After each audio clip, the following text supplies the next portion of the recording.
तो ये UK PSC combined state civil upper subordinate service exam के फॉर्म स्टार्ट हो चुके हैं दोबारा से। और अब जो इसकी फॉर्म भरने की लास्ट डेट है वह 28 दिसंबर 2021 है। और इसमें जो सबसे इंपॉर्टेंट चीज है वह यह है कि आपको अब इसके फॉर्म को फिल करने के लिए कोई भी पेमेंट करने की जरूरत नहीं है। और अगर आपने पहले से कोई फॉर्म फिल कर दिया है और आप चाहते हैं उसमें करेक्शन करना, तो आप आसानी से इस फॉर्म में करेक्शन भी कर सकते हैं। बस आपको क्या करना होगा, आपको यूके पीएससी की वेबसाइट पर जाना है, लॉग इन करना है और वहां पर दिया होगा कैंसिल योर एप्लीकेशन, उस पर क्लिक कर देना है। उसके बाद आप दोबारा से अपने एप्लीकेशन को फिल करेंगे जैसा कि इस वीडियो में दिखाया गया है उस तरीके से, और आपका दोबारा से एप्लीकेशन फॉर्म सबमिट हो जाएगा। तो ये इस वीडियो में हम बात करेंगे कि अगर आपके पास एक लैपटॉप या पीसी नहीं है, सिर्फ एक मोबाइल है, तो भी आप इस फॉर्म को कैसे बिल्कुल आसानी से फिल कर सकते हैं। और इस वीडियो में हम ओनली फॉर्म फिलिंग की प्रोसेस के बारे में बात करेंगे। अगर आपको फॉर्म के अंदर डॉक्यूमेंट अपलोड करने में, मतलब फोटो और सिग्नेचर को अपलोड करने में कोई प्रॉब्लम आ रही है, तो उस पर हमने अलग से वीडियो बनाई है जिसकी लिंक आपको डिस्क्रिप्शन में और ऊपर आई बटन में मिल जाएगी। उस वीडियो को देखने के बाद आपको फोटो और सिग्नेचर फॉर्म के अंदर अपलोड करने में कोई भी प्रॉब्लम नहीं आएगी। तो फटाफट चलते हैं मोबाइल की स्क्रीन पर और आपको बताते हैं कि आप इस फॉर्म को कैसे बिल्कुल आसानी से एक मोबाइल की मदद से फिल कर सकते हैं।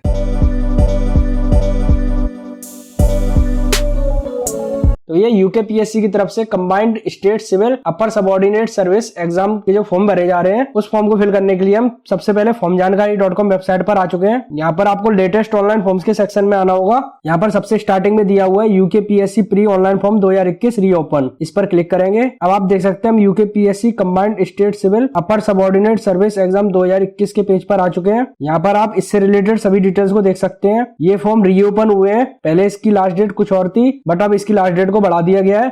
अब इसकी लास्ट डेट 28/12/2021 कर दी गई है और इसमें वैकेंसीज भी थोड़ी सी बढ़ा दी गई हैं। आप देख सकते हैं जो फोटो में वैकेंसी लिखी हुई है और लास्ट डेट लिखी हुई है, इसमें जो वैकेंसी थी 224 पोस्टें थी और इसकी लास्ट डेट 30/8/2021 थी, पर अब इसमें वैकेंसीज 318 हो गई हैं और इसकी लास्ट डेट 28/12/2021 हो गई है। आप इसकी बाकी डिटेल्स को यहाँ पर आके पढ़ सकते हैं। हमने इसकी सभी डिटेल्स को यहाँ पर अपडेट कर दिया है। हम इसका फॉर्म फिल करने वाले हैं। अब हम इंपॉर्टेंट लिंक्स के सेक्शन में आ गए हैं। यहाँ पर अप्लाई ऑनलाइन लिखा हुआ है, इसके सामने क्लिक हियर का ऑप्शन है, हम इस पर क्लिक कर देंगे। तो भैया अब हम यूके पीएससी के पोर्टल पर आ चुके हैं। इसमें इंस्ट्रक्शंस दिए हुए हैं फॉर्म फिलिंग से रिलेटेड, आप इसको अच्छे से पढ़ लीजिए। यहाँ पर स्टेप्स भी दिए हुए हैं। पहले स्टेप में हमें रजिस्ट्रेशन करना है, पर्सनल डिटेल्स फिल करनी है। दूसरे स्टेप में हमें एजुकेशनल डिटेल फिल करनी है। तीसरे स्टेप में हमें एक्स्ट्रा एजुकेशन और प्रेफरेंशियल एजुकेशन की डिटेल फिल करनी है। उसके बाद चौथे स्टेप में हमें फोटो सिग्नेचर अपलोड करने हैं। पांचवें स्टेप में हमें फाइनल रिव्यू करना है और उसके बाद लास्ट स्टेप में हमें पीडीएफ को प्रिंट करना है। तो अब हम नीचे चलते हैं। सबसे पहले हमें नीचे जाके यहाँ अप्लाई नाउ पे क्लिक करना होगा। अब हमारा एप्लीकेशन फॉर्म स्टार्ट हो चुका है। यहाँ पर आप देख सकते हैं सबसे पहले दिया हुआ है पर्सनल इन्फॉर्मेशन। इसमें हम देख लेते हैं क्या क्या इन्फॉर्मेशन हमें फिल करनी है। सबसे पहले हमें कैंडिडेट का नाम डालना है, उसके बाद फादर नेम या हस्बैंड नेम डालना है, उसके आगे मदर नेम डालना है, फिर हमें डेट ऑफ बर्थ डालनी होगी, उसके आगे हमें जेंडर सिलेक्ट करना है, मैरिटल स्टेटस सिलेक्ट करना है, नेशनलिटी सिलेक्ट करनी है। फिर हमसे पूछा गया है कि हमारे पास डोमिसाइल है उत्तराखंड का, वह हमें सिलेक्ट करना है। आगे हमें कैटेगरी डालनी होगी। इसके नीचे यहाँ पर दिया हुआ है कॉन्टेक्ट डिटेल, जिसमें हमें email ID, confirm email ID, mobile number, confirm mobile number के ऑप्शन मिल जाते हैं, इन्हें हमें फिल करना होगा। उसके बाद प्रेजेंट एड्रेस का कॉलम है, जहाँ पे लाइन 1 लाइन 2 दी हुई है, हमें दोनों लाइन में एड्रेस फिल करना है। आगे सिटी, टाउन या विलेज डालना होगा, डिस्ट्रिक्ट डालनी है, स्टेट सिलेक्ट करना है और पिन कोड डालना है। अब हमसे पूछा गया है क्या हमारा परमानेंट एड्रेस और प्रेजेंट एड्रेस सेम है, मतलब जो हमने ऊपर प्रेजेंट एड्रेस डाला है और अब हमें परमानेंट एड्रेस डालना है। अगर हमारा वह सेम है तो हम यहाँ पर चेक बॉक्स पर टिक लगा देंगे, तो हमें परमानेंट एड्रेस फिल करने की जरूरत नहीं पड़ेगी। अब नीचे चलते हैं। अगर आपको परमानेंट एड्रेस अलग फिल करना है तो आप यहाँ पर उसी तरीके से फिल कर सकते हैं जैसे हमने प्रेजेंट एड्रेस फिल किया है। आगे आपको प्लेस डालनी है कहाँ से आप फॉर्म को फिल कर रहे हैं। नीचे हमसे पासवर्ड पूछा गया है, हमें यहाँ पर पासवर्ड बनाना होगा। उसके बाद कंफर्म पासवर्ड, फिर हमें कैप्चा डालना है नीचे सिक्योरिटी की में, आगे कंटिन्यू पर क्लिक करना होगा। तो अब हम जल्दी से ये डिटेल्स फिल कर देते हैं, उसके बाद आपको आगे ले चलते हैं। तो भैया आप देख सकते हैं हमने यहाँ पर डिटेल्स फिल कर दी है। नाम डाल दिया है, फादर नेम डाल दिया है, मदर नेम डाल दिया है, डेट ऑफ बर्थ भी हमने सिलेक्ट कर दी है जिसमें हमें डे मंथ ईयर अलग अलग डालना था। जेंडर, मैरिटल स्टेटस, नेशनलिटी भी सिलेक्ट कर ली है। डोमिसाइल पे हमने नो कर दिया है क्योंकि हम उत्तराखंड के निवासी नहीं है, हम मध्य प्रदेश के निवासी हैं, तो हमारे पास डोमिसाइल नहीं है, हमने नो कर दिया है। उसके बाद यहाँ पर कैटेगरी में ओनली एक ही ऑप्शन आ रहा था जनरल का, तो हम क्योंकि उत्तराखंड के निवासी नहीं है तो हमें जनरल कैटेगरी से फॉर्म डालना होगा। उसके बाद हमने ईमेल आईडी और कंफर्म ईमेल आईडी भी डाल दी है और उसके नीचे मोबाइल नंबर और कंफर्म मोबाइल नंबर भी फिल कर दिया है। एड्रेस में देख सकते हैं हमने यहाँ पर लाइन 1 में भी एड्रेस डाल दिया, लाइन 2 में भी। आपको दोनों लाइन फिल करना कंपलसरी है। मैं यहाँ पर डमी फॉर्म फिल कर रहा हूँ इसलिए मैंने कोई भी ऐसी एड्रेस डाल दिया है। आप अपना एड्रेस करेक्ट फिल करें और अच्छे से फिल करें। सिटी भी डाल दी है, डिस्ट्रिक्ट भी डाल दिया है, स्टेट भी सिलेक्ट कर लिया और पिन कोड भी डाल दिया है। उसके बाद हमारा permanent address present address same था तो हमने यहाँ पर चेक बॉक्स पे टिक भी लगा दिया है। आप देख सकते हैं हमारा एड्रेस यहाँ पर फिल होकर आ गया है। यहाँ पर प्लेस ऑफ फॉर्म फिलिंग हमने ग्वालियर लिख दिया है। उसके बाद हमने यहाँ पर पासवर्ड भी सेट कर दिया है। यहाँ पर आप एक चीज देख लीजिए, पासवर्ड मिनिमम 8 to 15 कैरेक्टर्स के होने चाहिए और इसमें ये सब स्पेशल कैरेक्टर अलाउड नहीं है। आप @ लगा सकते हैं, बाकी इनमें से कोई भी स्पेशल कैरेक्टर यूज ना करें। तो हमने पासवर्ड फिल कर दिया है, सिक्योरिटी की भी यहाँ पर नीचे डाल दी हमने। अब हम कंटिन्यू पर क्लिक कर देंगे। यहाँ पर बोल रहा है ओके करने से पहले आप कंप्लीट फॉर्म को चेक कर लीजिए कि सारी डिटेल आपकी सही है। ओके पर क्लिक करेंगे। आईडी पासवर्ड सेव करने के लिए कह रहा है, हमें सेव नहीं करना है तो बैक कर देते हैं। अब आप देख सकते हैं यहाँ पर एक पॉपअप विंडो ओपन हुई है जिसमें लिखा हुआ है कंफर्म फील्ड इन्फॉर्मेशन। तो हमें ये कंफर्म करना है कि हमारी जो डिटेल है वो करेक्ट है। यहाँ पर 2 चेक बॉक्स दिए हुए हैं जिसमें पहले में लिखा हुआ है I have verified all the details entered by मी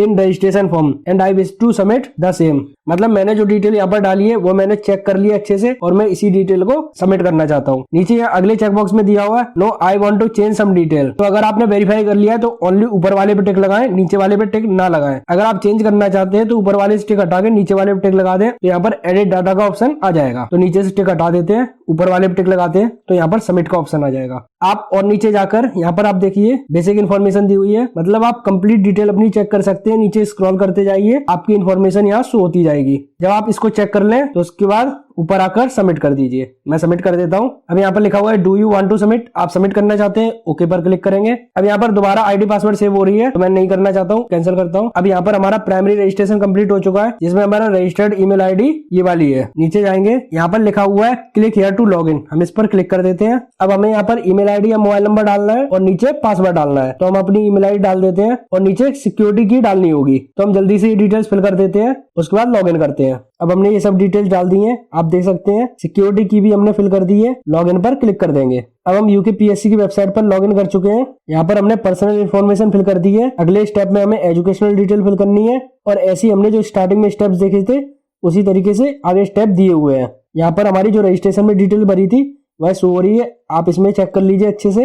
उसके बाद ऊपर जाके प्रोसीड टू नेक्स्ट स्टेप पर क्लिक कर दीजिए। अब हमें नीचे जाना होगा, यहाँ पर आप पोस्ट नेम और उसकी एलिजिबिलिटी से रिलेटेड इन्फॉर्मेशन पढ़ सकते हैं। सभी डिटेल्स को पढ़ने के बाद आपको और नीचे जाना है और नीचे यहाँ पर चेक बॉक्स पर क्लिक करना होगा और उसके बाद कंटिन्यू पर क्लिक कर देंगे। अब यहाँ पर पर्सनल इन्फॉर्मेशन दोबारा से शो हो रही है, आप इसको देख लीजिए। इसके नीचे यहाँ पर एसेंशियल एजुकेशन क्वालिफिकेशन की डिटेल मांगी गई है, हमें ये फिल करनी होगी। अब इसमें दिया हुआ है कि आपने पोस्ट ग्रेजुएशन की क्वालिफिकेशन कंप्लीट कर रखी है जैसा कि कुछ पोस्टों में मांगा गया है। तो हमारे पास ओनली ग्रेजुएशन है तो हम इसको नो कर देते हैं। इसमें हमने ग्रेजुएशन सिलेक्ट कर दी है। तो दोस्तों अब हमें क्वालिफिकेशन टाइप सिलेक्ट करना है तो हम इसको सिलेक्ट करते हैं। हमें यहाँ पर 10 से डिटेल डालना शुरू करना है, 10th फिर 12th, उसके बाद हमारे पास जो भी क्वालिफिकेशन है उसको डालेंगे। तो हम सबसे पहले 10th डालते हैं। यहाँ पर नेम ऑफ डिग्री दिया हुआ है, इसको सिलेक्ट करते हैं। इसमें दिया हुआ है हाई स्कूल, हम इसे सिलेक्ट कर लेंगे। अब हमें स्टेट डालना है, उसके बाद यहाँ पर यूनिवर्सिटी और बोर्ड सिलेक्ट करना है। आगे हमें डेट डालनी है जिस डेट पर हमारी फाइनल मार्कशीट इशू हुई थी, तो हम डेट डाल देते हैं। इसके बाद हमें सब्जेक्ट सिलेक्ट करना है, यहाँ पर दिया हुआ है हाई स्कूल सब्जेक्ट्स, हम इस पर क्लिक कर देंगे। नीचे इसमें दिया हुआ है मार्क्स टाइप, इस पर क्लिक करते हैं।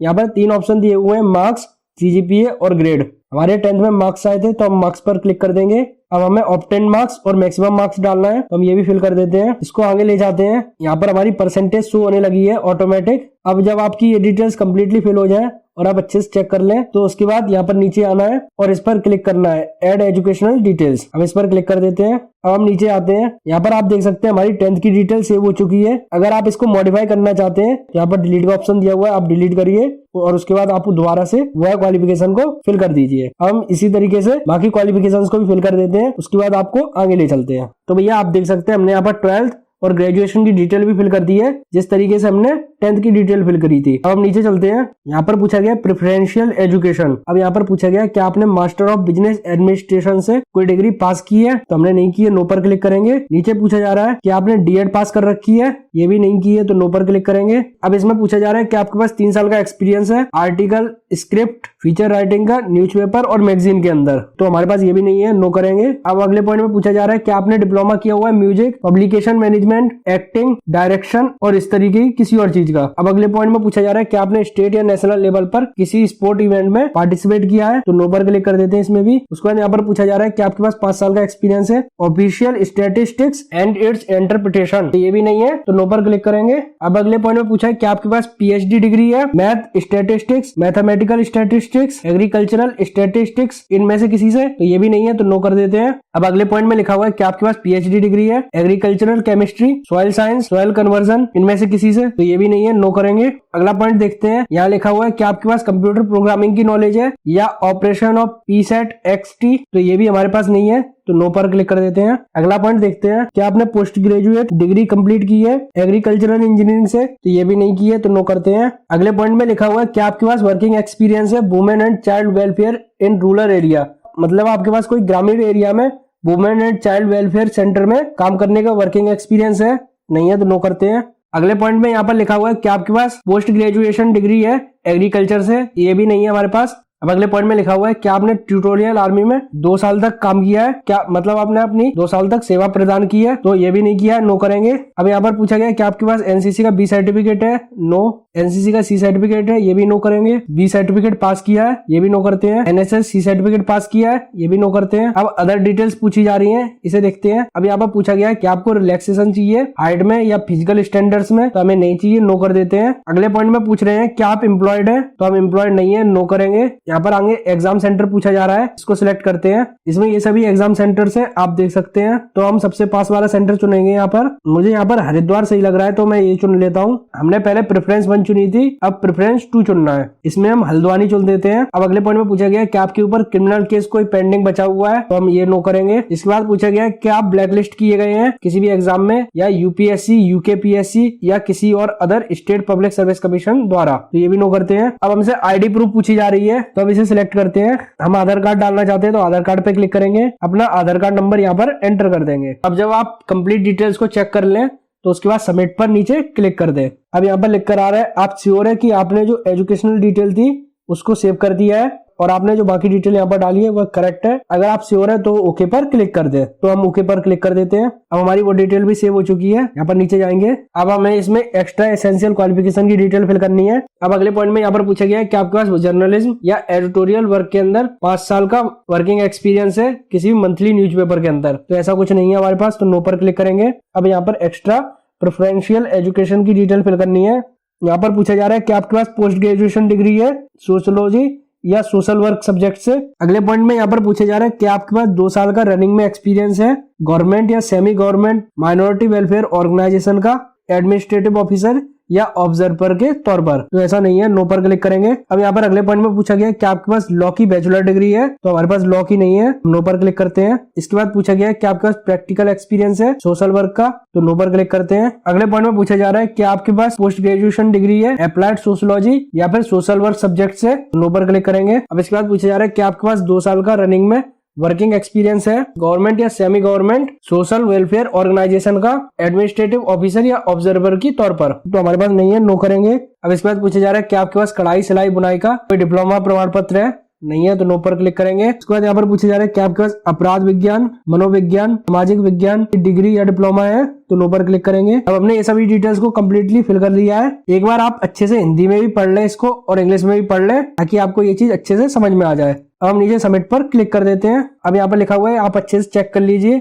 जब आप अच्छे से चेक कर लें और श्योर हो जाए आपकी डिटेल सही है तो ओके पर क्लिक कर दें, ओके पर क्लिक कर देते हैं। अब यहाँ पर एक वार्निंग दी हुई है, क्या वार्निंग है उसे देखते हैं। यहाँ पर फोटोग्राफ का साइज दिया हुआ है कि फोटोग्राफ का साइज 20 से 50 KB के बीच में होना चाहिए और सिग्नेचर्स का साइज 10 से 50 KB के बीच में होना चाहिए। यह हमें वार्निंग दी जा रही है। अगर हमारे पास ये डॉक्यूमेंट तैयार है तो इस पे चेक बॉक्स पर टिक लगा दीजिए और कंटिन्यू पर क्लिक कर दीजिए। अब हमें फोटो और सिग्नेचर्स को अपलोड करना है, तो दोस्तों आप देख सकते हैं हमने यहाँ पर फोटो और सिग्नेचर्स अपलोड कर दिए हैं। तो ये जो फोटो और सिग्नेचर अभी हमने फॉर्म के अंदर अपलोड किए हैं। अगर आपको इन्हें अपलोड करने में कोई प्रॉब्लम आ रही है तो इस पर हमने अलग से वीडियो बनाई जिसकी लिंक आपको डिस्क्रिप्शन में मिल जाएगी। उस वीडियो को देखने के बाद आपको फोटो सिग्नेचर अपलोड करने में कोई प्रॉब्लम नहीं आएगी। अब हम नीचे जाएंगे, यहाँ पर अपलोड पर क्लिक कर देंगे। अपलोड पर क्लिक करेंगे तो यहाँ पर शो होगा कि आप अच्छे से अपनी फोटोग्राफ और सिग्नेचर को चेक कर लीजिए, उसके बाद ओके पर क्लिक कर दीजिए। तो भैया आप देख सकते हैं हमारी एप्लीकेशन यहाँ पर फिल हो चुकी है। अब हम नीचे जाएंगे, अपनी कंप्लीट डिटेल्स को चेक करेंगे। उसके बाद यहाँ पर डिक्लेरेशन दिया हुआ है, इसमें यहाँ पर पॉइंट्स को पढ़ सकते हैं और उसके बाद यहाँ पर चेक बॉक्स दिया हुआ उस पर टिक लगा सकते हैं। हम यहाँ पर सभी चेक बॉक्स पर टिक लगा देंगे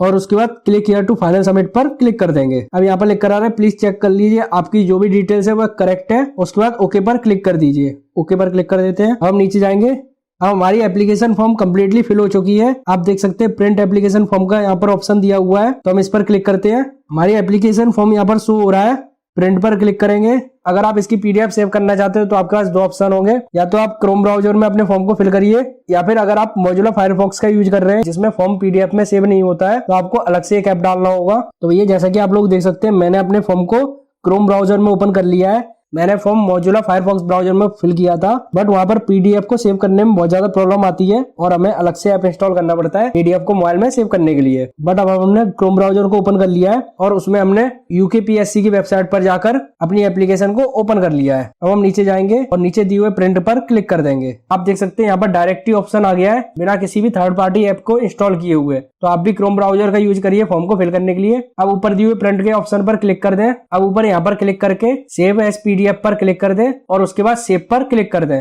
अब आपसे पूछा जा रहा है किस नाम से आप पीडीएफ को सेव करना चाहते हैं, तो मैं नाम को नहीं डालना चाहता, जो नाम डाला हुआ है मैं उसको रहने दूंगा। सेव पर क्लिक कर देंगे। हमारी जो पीडीएफ है वह मोबाइल में सेव हो चुकी है। तो ये थी complete process Uttarakhand public service commission combined state civil upper subordinate service exam के फॉर्म को फिल करने की। अगर वीडियो पसंद आई तो वीडियो को एक लाइक कर देना, और वीडियो आपके किसी भी काम आई हो तो हमारे चैनल को सब्सक्राइब कर लीजिए, क्योंकि हम ऐसे ही काम की वीडियोस आपके लिए लाते रहते हैं। तो फिर मिलेंगे अगली वीडियो में, तब तक के लिए बाय बाय।